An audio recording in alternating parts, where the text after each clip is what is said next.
Pasta 3. Faixa 1. 3. Você não é especial.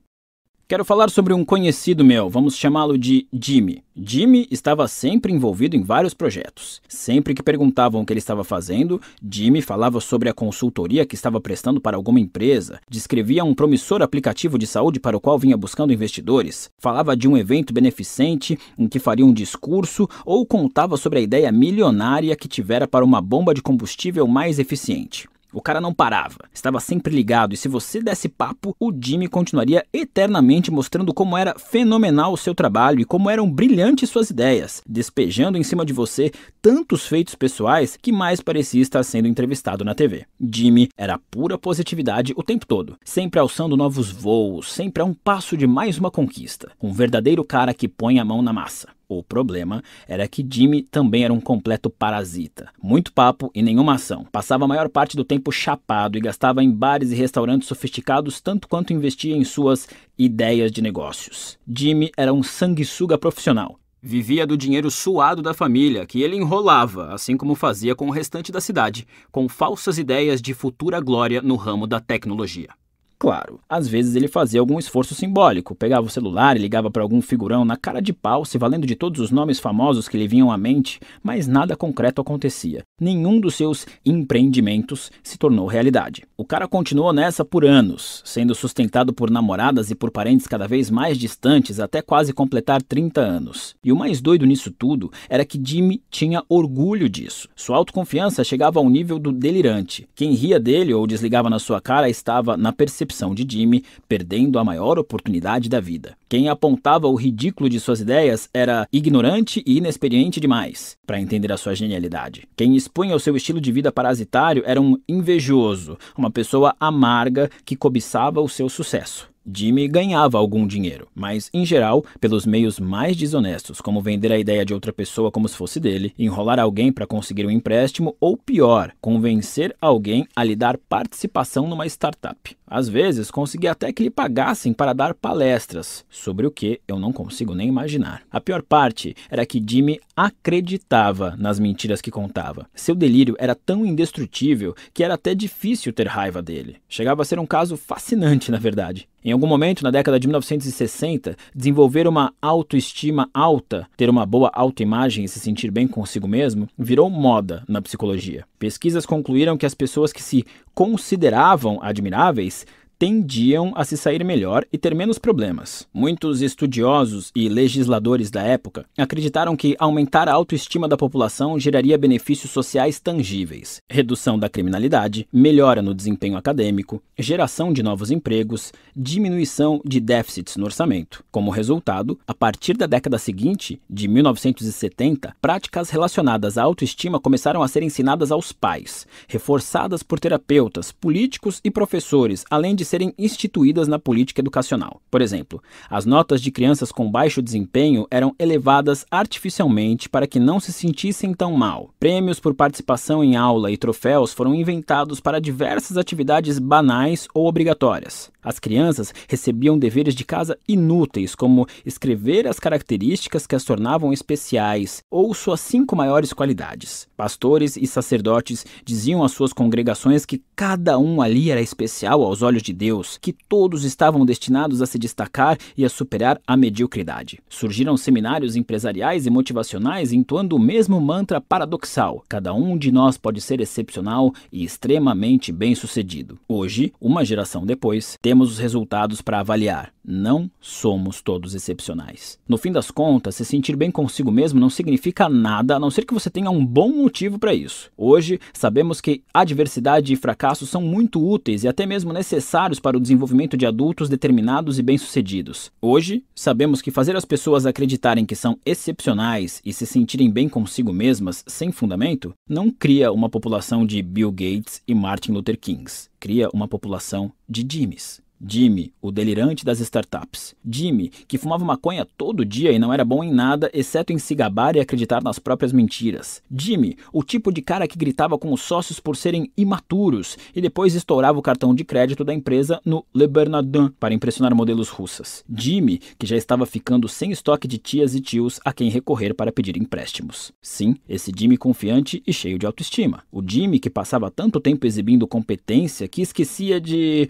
realmente fazer alguma coisa. O problema com o movimento pró-autoestima é a crença de que podemos medir a autoestima pelos sentimentos positivos das pessoas em relação a si mesmas. No entanto, para se ter uma noção verdadeira e precisa do valor de um indivíduo, é preciso avaliar como ele se sente em relação aos seus aspectos negativos. Se uma pessoa como Jimmy se sente o fodão 99,9% do tempo, mesmo que sua vida esteja chafurdando na mais absoluta merda, como isso pode ser um método de aferição válido para decretar que sua vida é bem-sucedida e feliz? O Jimmy é arrogante. Ou seja, ele julga merecer todas as mil maravilhas de mão beijada, acredita que merece ser rico sem trabalhar, ser querido e ter boas relações sem ajudar ninguém, ter um estilo de vida incrível sem sacrificar nada. Gente como Jimmy é tão obcecada em se sentir bem consigo mesma que consegue se iludir e acreditar que está realizando feitos notáveis, mesmo sem mover um dedo. Esse tipo de gente vê a si mesmo arrasando no palco quando na verdade está fazendo papel de bobo. Essas pessoas acreditam ser bem-sucedidas, fundadoras de startups, quando na verdade nunca tiveram sucesso em nenhum empreendimento. Elas se auto-intitulam life coaches e cobram para ajudar os outros do alto de seus 25 anos preenchidos por 0 conquistas significativas. Gente arrogante exala autoconfiança em níveis irreais. Isso pode ser atraente para outros, pelo menos por um tempo. Em alguns casos, a autoconfiança infundada é contagiante e ajuda as pessoas à sua volta a se sentirem mais confiantes também. Devo admitir que, apesar de todas as trapalhadas, Jimmy era uma boa companhia para sair. Você se sentia indestrutível perto dele. O problema da arrogância é que pessoas assim precisam se sentir bem consigo mesmas o tempo todo, mesmo que à custa dos outros. E como é uma necessidade constante, as pessoas arrogantes acabam gastando a maior parte do tempo pensando no próprio umbigo. Afinal de contas, não é simples se convencer de que seu peido não fede, ainda mais se você é um grande bosta. Depois que a pessoa começa a achar que tudo que acontece na vida dela lhe confere ainda mais importância, é extremamente difícil livrá-la desse padrão de pensamento. Qualquer tentativa de ser razoável é vista como mais uma ameaça à sua superioridade por parte de alguém que não consegue aceitar tamanho talento, inteligência, beleza, sucesso. O arrogante forma uma bolha narcisista ao redor de si mesmo, distorcendo todo e qualquer evento para manter a retroalimentação. Pessoas arrogantes têm apenas 2 formas de ver os acontecimentos da vida, ambas relacionadas à sua grandeza: reafirmação ou ameaça. Se algo de bom acontece a elas, é fruto de algo incrível que fizeram. Se algo de ruim acontece, é porque alguém está com inveja, tentando derrubá-las. A arrogância é impenetrável. Pessoas desse tipo se convencem de qualquer coisa para alimentar sua sensação de superioridade. Precisam manter a fachada mental de pé a qualquer custo, mesmo que às vezes isso as obrigue a ser física ou emocionalmente violentas. Mas a arrogância é uma estratégia falha. É apenas mais uma forma de euforia. Não é felicidade. Para medir o verdadeiro valor de uma pessoa, o importante não é avaliar como ela vê as experiências positivas, e sim as negativas. Uma pessoa como Jimmy se esconde dos problemas ao inventar sucessos fictícios para si mesmo. E por não conseguir enfrentar seus problemas, por melhor que se sinta consigo mesma, essa pessoa é fraca. Aquele que nutre uma boa autoestima verdadeira enxerga com honestidade as partes negativas de si mesmo. Sim, às vezes sou irresponsável com dinheiro. Sim, às vezes exagera meu próprio sucesso. Sim, sou muito dependente do apoio dos outros, eu deveria ser mais autossuficiente. E age a fim de se aprimorar. O arrogante, porém, é incapaz de melhorar a própria vida de forma duradoura ou significativa, pois não reconhece os próprios problemas aberta e honestamente. Ele busca euforia após euforia e chega a níveis cada vez mais elevados de negação. No entanto, em algum momento, a realidade bate à porta e os problemas ocultos reaparecem. É só uma questão de tempo e de quão doloroso será. Um dia, a casa cai. Eram 9 da manhã e eu estava na aula de biologia. A cabeça deitada sobre os braços, cruzados na mesa. olhando para o ponteiro dos segundos do relógio. Cada tique sincopado com a explicação tediosa do professor sobre cromossomos e mitose. Como todo bom adolescente de 13 anos que se vê preso numa sala abafada e iluminada por luz fluorescente, eu estava entediado. Bateram a porta. O Sr. Price, vice-diretor da escola, enfiou a cabeça na sala. Desculpe interromper, Mark. Você pode vir aqui um instante? Ah, e traga suas coisas. Que estranho, pensei. O normal era os alunos serem mandados ao escritório do diretor. O diretor raramente ia até as salas. Recolhi o meu material e saí. O corredor estava vazio, centenas de portas de armários bege convergiam no horizonte. Mark, pode me levar até o seu armário, por favor? Tudo bem, falei. E comecei a andar até lá como uma lesma de calça jeans larga, cabelo desgrenhado e camisa do Pantera grande demais. Chegamos ao meu armário. Abra, por favor, ordenou o Sr. Price. Obedeci. Ele ficou na minha frente e pegou meu casaco, minha bolsa com uniforme de educação física, minha mochila, enfim, tudo que tinha no armário, menos alguns cadernos e lápis. Venha comigo, por favor, disse ele, sem olhar para trás. Comecei a ficar nervoso. Fui com ele até o escritório do diretor. Chegando lá, o Sr. Price me mandou sentar, depois fechou a porta e a trancou. Foi até a janela e fechou as cortinas. Minhas mãos começaram a suar. Aquilo não era uma simples conversa. O Sr. Price se sentou e revirou meu material em silêncio, verificando bolsos, abrindo zíperes, sacudindo as roupas de educação física e jogando-as no chão. Sabe o que estou procurando, Mark? Perguntou ele, sem olhar para mim. Não, falei. A palavra me deixou num estado que era um misto de atenção e nervosismo. Drogas? Gaguejei. De que tipo? Ele me lançou um olhar severo. Não sei de que tipo você tem, retrucou, abrindo um fichário e verificando os bolsinhos para canetas. O suor brotava de todos os meus poros, nas palmas das mãos, nos braços, no pescoço. Minhas têmporas começaram a latejar quando o sangue subiu para o rosto e depois para o cérebro. Como todo bom adolescente de 13 anos acusado de portar narcóticos levá-los para a escola, eu queria sair correndo dali e me esconder. Não sei do que você está falando, protestei num tom muito mais humilde do que gostaria. Senti que deveria transmitir mais confiança. Ou talvez não, talvez devesse estar com medo. As pessoas demonstram mais medo ou mais confiança quando estão mentindo? Porque eu queria demonstrar o oposto. Bom, minha insegurança aumentou, pois o medo de parecer inseguro me deixou mais inseguro ainda. A merda do círculo vicioso infernal. Isso é o que vamos ver, disse ele. Então ele voltou a atenção para minha mochila, que aparentemente tinha 100 bolsos, cada qual com objetos adolescentes mais bobos. Canetas coloridas, bilhetinhos passados durante a aula, CDs do começo dos anos 90 com a caixinha rachada, marcadores secos, um velho bloco de desenhos sem metade das páginas,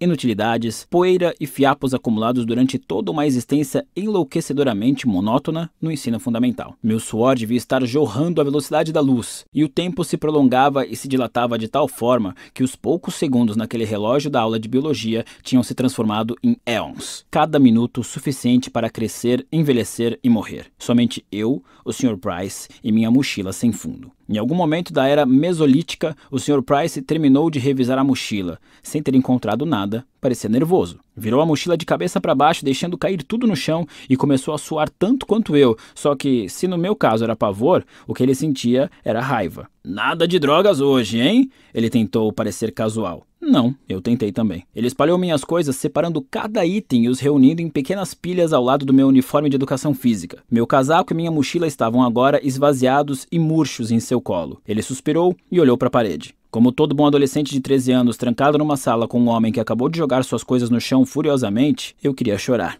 O Sr. Price analisou os itens espalhados. Nada ilícito ou ilegal, nenhum narcótico, nem mesmo algo que infringisse as regras da escola. Ele suspirou e depois jogou no chão também o casaco e a mochila. Então se inclinou e apoiou os cotovelos nos joelhos e o rosto na altura do meu. Mark, vou lhe dar uma última chance de ser sincero comigo. Se você for sincero, vai ser muito melhor para você. Se estiver mentindo, vai ser muito pior. Como se ouvisse a minha deixa, eu engoli em seco. Agora, diga a verdade, exigiu o Sr. Price. Você trouxe drogas para a escola hoje? Tentando conter as lágrimas, os gritos querendo escapar pela garganta, encarei meu torturador e em tom de súplica, louco para me livrar daquele horror adolescente, respondi. Não, eu não tenho nenhuma droga, não faço a menor ideia do que você está falando. Tudo bem, disse ele sugerindo rendição. Pode pegar suas coisas e voltar para a aula. Ele deu uma última olhada para a mochila vazia, jogada como uma promessa quebrada no chão de sua sala. Então, casualmente, pisou de leve na mochila. Uma última tentativa desesperada. Esperei ansiosamente que ele se levantasse e saísse, e assim eu poderia seguir com a minha vida e esquecer aquele pesadelo. Mas o pé dele encostou em alguma coisa. O que é isso? Perguntou o Sr. Price, dando umas pisadinhas. Isso o quê? Ainda tem alguma coisa aqui. Ele pegou a mochila e começou a tatear o fundo. A sala ficou embaçada aos meus olhos, tudo ao redor oscilava. Eu era inteligente quando jovem, era simpático, mas também era um idiota. Digo isso no sentido mais amoroso possível. Eu era um idiota rebelde e mentiroso, irritado e cheio de ressentimento. Aos 12 anos, modifiquei o sistema de segurança da minha casa usando ímãs de geladeira para sair escondido à noite. Meu amigo e eu colocávamos o carro da mãe dele em ponto morto e o empurrávamos até a rua para dirigir por aí sem acordá-la. Eu escrevia redações defendendo o aborto porque sabia que a professora de inglês era uma fanática religiosa. Outro amigo e eu roubávamos cigarros da mãe dele e os vendíamos atrás da escola. Eu abri um compartimento secreto no fundo da minha mochila para esconder maconha. Foi esse compartimento que o Sr. Price encontrou depois de pisar na minha droga escondida. Eu tinha mentido. E, como prometeu, o Sr. Price não pegou leve comigo. Algumas horas depois, como todo bom adolescente de 13 anos, algemado no banco traseiro de uma viatura policial, eu achava que a minha vida tinha acabado. E tinha mesmo, de certa forma. Meus pais me prenderam em casa.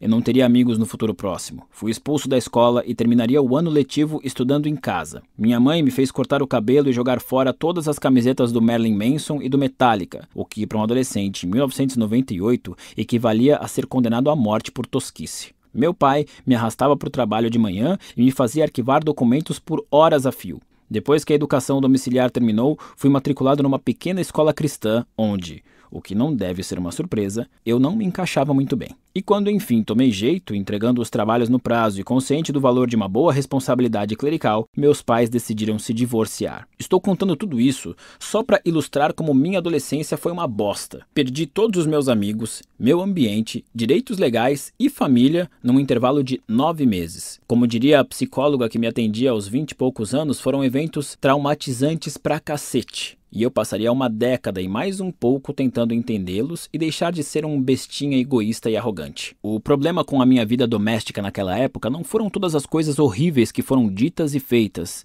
e sim tudo que deveria ter sido dito e feito, mas não foi. Minha família ignora problemas como Warren Buffett ganha dinheiro ou Michael Jordan enterra no basquete. Somos os melhores nisso. A casa podia estar pegando fogo e diríamos, não, está tudo bem, só um pouco quente aqui, talvez, mas sério, tudo bem. Quando meus pais se divorciaram, não houve pratos quebrados, portas batidas, nem discussões histéricas sobre quem chifrou quem.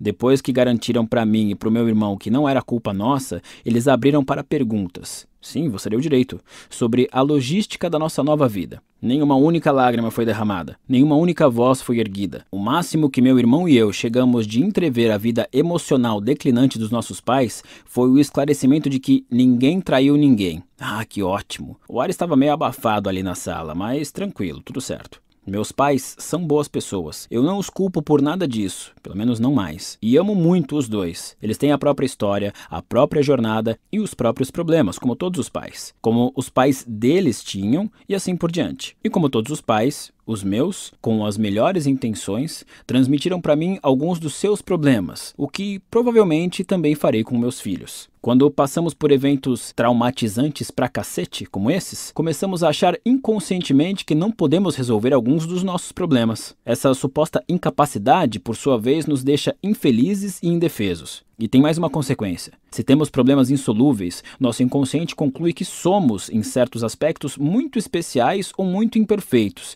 que somos diferentes de todos os outros e que as regras não se aplicam a nós. Simplificando, nos tornamos arrogantes. O sofrimento que passei na adolescência me colocou num caminho de arrogância que segui por boa parte do início da vida adulta. Enquanto a arrogância de Jimmy se manifestava no âmbito profissional, em que ele forjava um enorme sucesso, a minha se manifestava em meus relacionamentos, especialmente com as mulheres. Meu trauma girava em torno da intimidade e aceitação. Então eu sentia a necessidade constante de provar a mim mesmo que era amado e aceito. Como resultado, comecei a correr atrás de mulheres como um viciado em pó se jogaria sobre um boneco de neve feito de cocaína, fazendo amor em êxtase para imediatamente depois sufocar qualquer sentimento. Virei um galinha, imaturo e egoísta, embora às vezes charmoso, e passei quase uma década colecionando uma longa série de relacionamentos superficiais e doentios. Não era exatamente sexo o que eu queria, embora essa parte fosse divertida. Era a validação. Eu era desejado, amado, pela primeira vez na vida, desde que me entendia por gente. Eu tinha valor.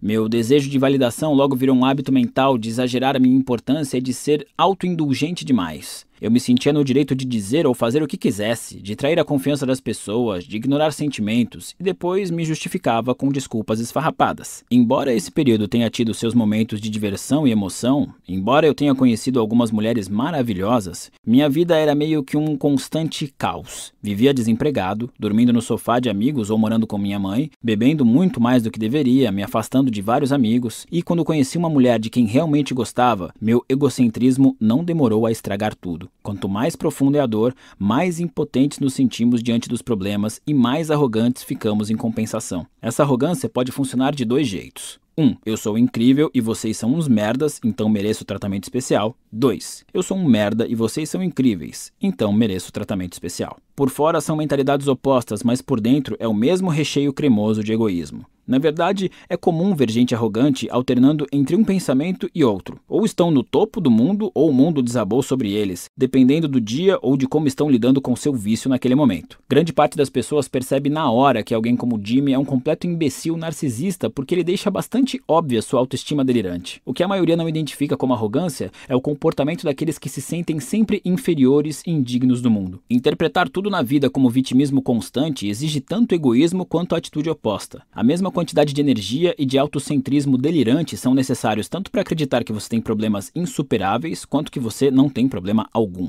A verdade é que não existem problemas únicos e pessoais. Se você tem um problema, é provável que milhões de outras pessoas já tenham passado por isso antes de você. Estão passando agora, ou virão a passar no futuro, inclusive conhecidos seus. Isso não diminui o problema nem anula a dor. Isso não significa que você não é legitimamente uma vítima em algumas circunstâncias. Significa apenas que você não é especial. Geralmente, essa constatação de que você e seus problemas não são mais graves ou mais dolorosos que os dos outros é o primeiro passo, assim como o mais importante, para resolvê-los. Mas parece que cada vez mais gente, principalmente entre os jovens, esqueceu isso. Professores e educadores notam uma falta de resiliência emocional e um excesso de demandas egoístas nos jovens de hoje. Não é incomum um livro ser retirado do currículo de uma turma apenas porque um aluno se sentiu mal com a leitura. Palestrantes e professores são destratados e banidos do campus por pecados tão banais quanto sugerir que talvez determinadas fantasias de Halloween não sejam tão ofensivas assim. Orientadores educacionais observam uma quantidade maior do que nunca de alunos exibindo sinais graves de abalo emocional após experiências comuns da vida acadêmica, como discutir com o colega de quarto ou tirar uma nota baixa.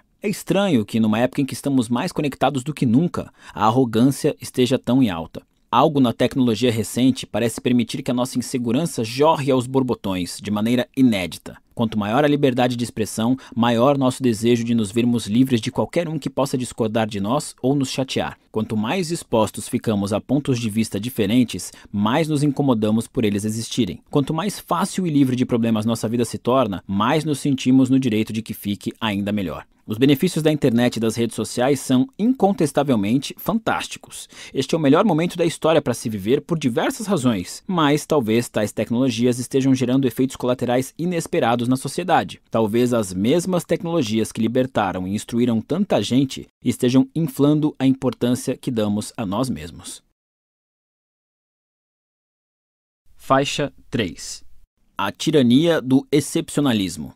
A maioria das pessoas é bastante medíocre em quase tudo que faz. Mesmo que você seja excepcional em uma área, é provável que seja medíocre ou mesmo abaixo da média em outras. É a natureza da vida. Para se tornar incrível em alguma atividade, é preciso investir nela uma quantidade absurda de tempo e energia. E como esses recursos são limitados, já é raro se tornar excepcional em alguma coisa, quem dirá em mais que isso. Assim, podemos dizer que é estatisticamente improvável que uma mesma pessoa seja extraordinária em todas as áreas da vida, ou mesmo em várias. Empresários brilhantes geralmente têm a vida pessoal toda ferrada. Atletas extraordinários costumam ser superficiais e burros como uma pedra lobotomizada. Muitas celebridades têm uma noção da vida tão limitada quanto seus fãs e seguidores mais implacáveis. Todos somos, basicamente, bem comuns, mas são os extremos que atraem os holofotes. Já meio que sabemos disso, mas raramente pensamos ou tocamos no assunto, e menos ainda levantamos a questão de que isso pode ser um problema. Ter acesso à internet, ao Google, Facebook, YouTube e a centenas de canais de televisão é incrível, só que nossa atenção é limitada. Não existe a menor chance de processarmos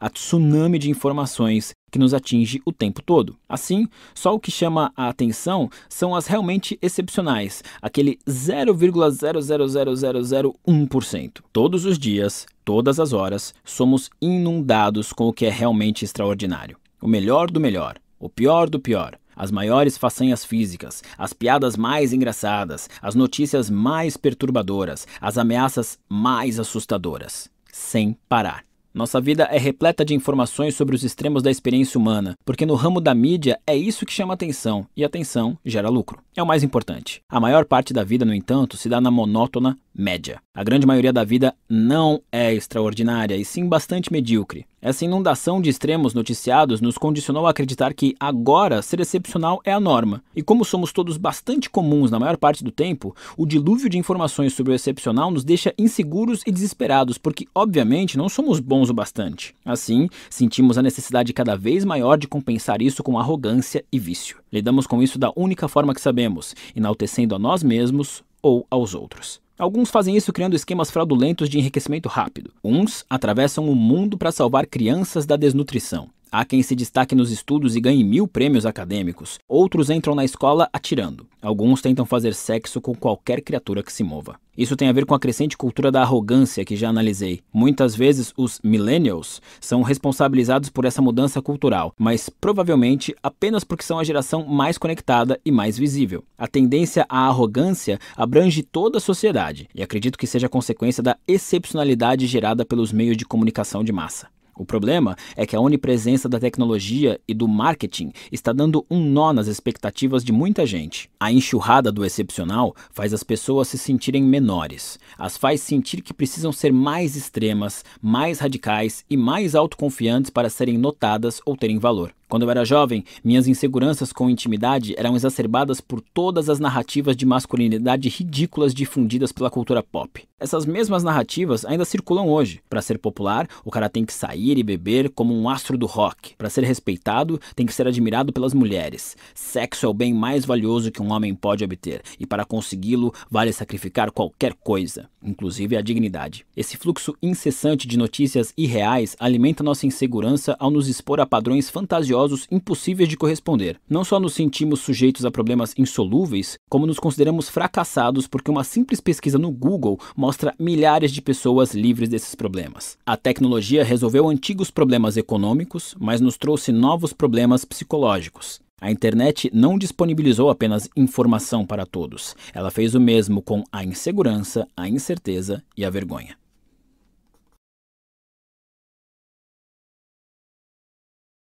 Faixa 4.